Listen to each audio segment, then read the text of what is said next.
ஒரு தடவை மகாலட்சுமி மேல மற்ற தேவிகள் குற்றம் சாட்டினாங்க. அவங்க யார்கிட்டயும் தங்கறதில்லன்னு, ஒரு நாள் ஒரு இடம், இன்னொரு நாள் வேற இடத்துக்கு போயிடுறாங்கன்னு.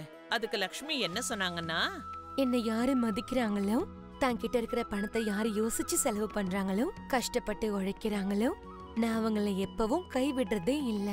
ஆனா கஷ்டமான விஷயம் என்னன்னா, நான் யார்கிட்ட எல்லாம் தங்குறேனோ அப்ப அவங்க குணமும் நடவடிக்கைகளும் மாறிடுது. மத்தவங்க எல்லாரும் லக்ஷ்மி தேவியோட இந்த பதில சமாளிக்கிறதா சொன்னாங்க. இப்ப லக்ஷ்மி தேவிக்கு அவங்க சொன்னது உண்மைன்னு நிரூபிக்கிறத தவிர அவங்களுக்கு வேற வழியே இல்ல.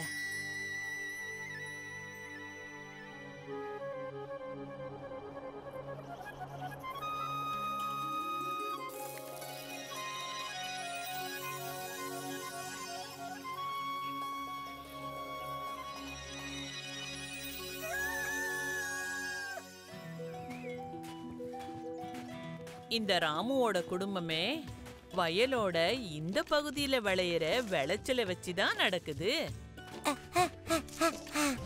சீக்கிரம் தொடங்க, எனக்கு ரொம்ப பசிக்குது.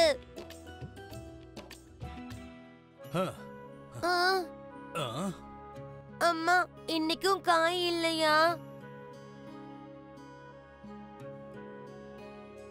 நம்ம வயல்ல காய்கறி முளைக்கிற வரைக்கும் இந்த மாம்பழத்தை வச்சு இந்த ரொட்டியை நம்ம சாப்பிடலாம். மாம்பழமா? எனக்கு அது வேணும், எனக்கு அது கொடுங்க.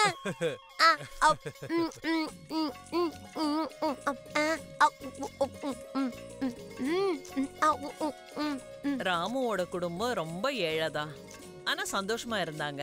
ஆனா இந்த சந்தோஷம் அவங்களுக்கு 2 மடங்கு இல்ல, 100 மடங்கு ஆக போகுது.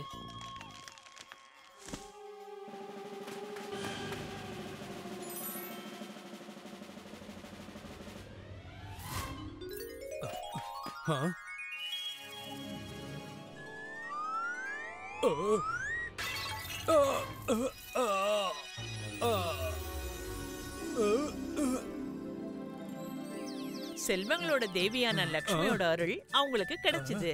அப்ப அவங்களோட சந்தோஷத்துக்கு அளவே இல்ல. பணக்காரங்களாயிட்டோம், நம்ம பணக்காரங்களாயிட்டோம்.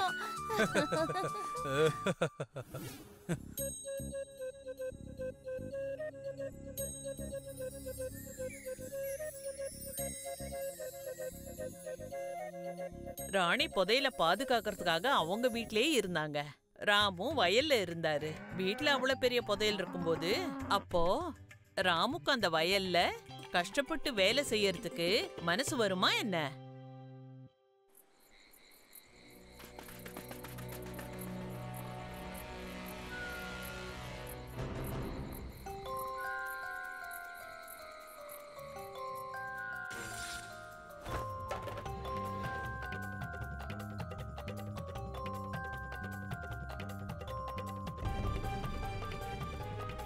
விட்டுருங்க, என் பணத்தை எல்லாத்தையும் விட்டுருங்க, விட்டுருங்க. இது என்னோட பணம், இதை விட்டுருங்க.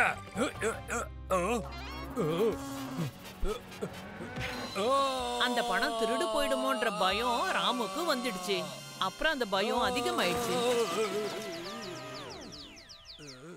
என்ன இவ்வளவு சீக்கிரம் வந்துட்டீங்க?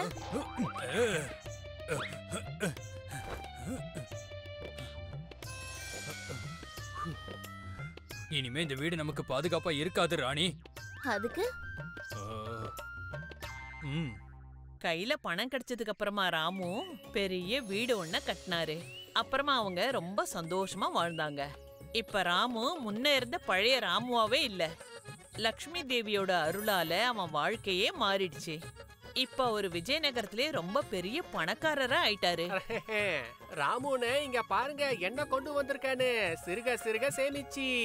இது அரிசி தானே? அரிசியா? என்ன இப்படி சொல்லிட்டீங்க? என்ன ராமுன்னு நீங்க இப்படி விளையாடுறீங்க? இது ஒண்ணும் அரிசி இல்ல, முத்து. இங்க பாத்தீங்களா எப்படி பல பலன்னு மின்னுதுன்னு? உங்களுக்காகவே நான் இத வர வச்சேன். சிறுக சிறுக சேமிச்சு. ஆனா ஏற்கனவே கோடவுன்ல அதிக பொருட்கள் இருக்கே. அத ஏழைங்களுக்கு கொடுத்து புண்ணியத்தை தேடிக்கங்க. அந்த மாதிரி இருக்கிற அரிசியெல்லாம் நம்ம ராமு அண்ணா சாப்பிடுவாரா என்ன? இல்லையாண்ணே? மாட்டேன், கண்டிப்பா மாட்டேன். என்ன பாக்குறீங்க? வண்டில இருந்து சீக்கிரமா மளிகை சாமான் இறக்கி வைங்க.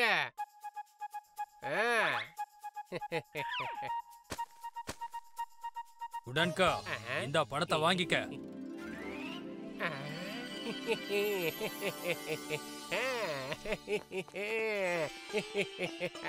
மனு ஐயா, என்ன கொண்டு வந்திருக்கீங்க?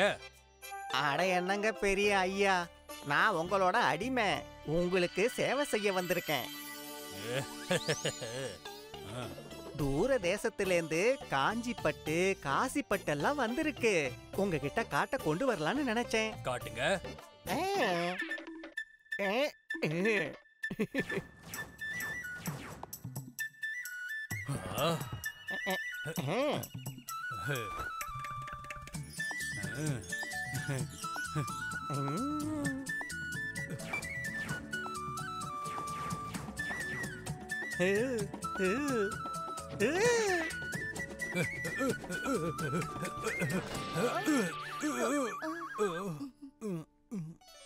அந்த பணம் ஒன்னும் ராமு கஷ்டப்பட்டு சம்பாதிச்சது இல்ல.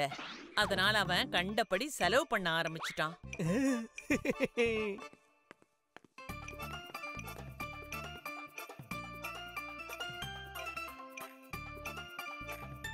யார் எவ்வளவு கேட்டாலும் யோசிக்காம கொடுத்துருவான். ராமு கிட்ட பணம் குறைஞ்சுகிட்டே வந்தது. ஆனா அவன் பழக்கம் மாறவே இல்ல.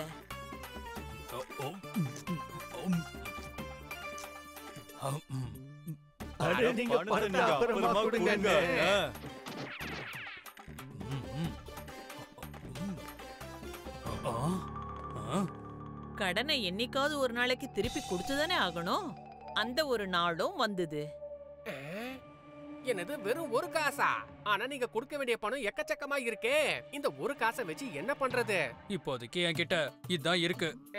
குடுக்கறதுக்கு உங்ககிட்ட நிறைய இருக்கு ராமு அண்ணே. தன்னோட கடனுக்கு பதிலா உடன்கா ராமு வீட்ல இருந்து நிறைய பொருட்களையும் குதிரை வண்டியையும் எடுத்துக்கிட்டு போயிட்டான்.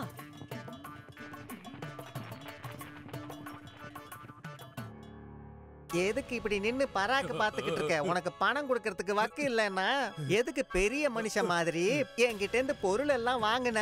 முதல்ல அந்த துணியை கேட்டு எல்லா பொருளையும் எடுத்துக்கிட்டு போங்க. ராமு பணத்தை செலவு பண்றதுக்கு முன்னாடி கொஞ்சம் கூட யோசிக்கவே இல்ல. வருங்காலத்தை பத்தி நினைச்சு பார்க்கல. இப்ப அவன் செஞ்ச தப்ப நினைச்சு முழுசா உணர ஆரம்பிச்சுட்டான். கொடுக்கறதுக்கு ஒரு காசு இல்ல. இப்ப உனக்கு சிம்மாசனம் மட்டும் தான் குறைச்சலாம். இறங்க, இறங்க.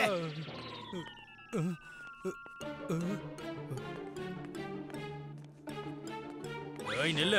என் முதலாளி இங்க இருக்கிற எல்லா பொருளையும் கொண்டு வர சொன்னாரு. நகரு. இல்ல இல்ல இல்ல. நம்ம நல்ல காலம் எல்லாம் முடிஞ்சிருச்சு ராணி. இலவசமா கிடைச்ச பணம் தானேன்னு மகாலட்சுமிய நாம மதிக்காம விட்டுட்டோம். அதான் நம்மள விட்டுட்டு அவ போயிட்டா. முடிவு எப்பவுமே நல்லபடியா தானே இருக்கும். ராமும் ராணியும் செஞ்ச தப்புல இருந்து பாடத்தை கத்துக்கிட்டு திரும்பவும் கஷ்டப்பட்டு உழைக்க ஆரம்பிச்சாங்க.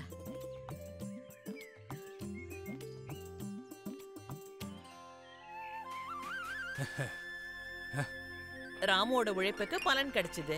திரும்பவும் மகாலட்சுமியோட கருணை மறுபடியும் அவனுக்கு கிடைச்சது. அதோட தேவிகளுக்கான பதிலும் அவங்களுக்கு கிடைச்சது.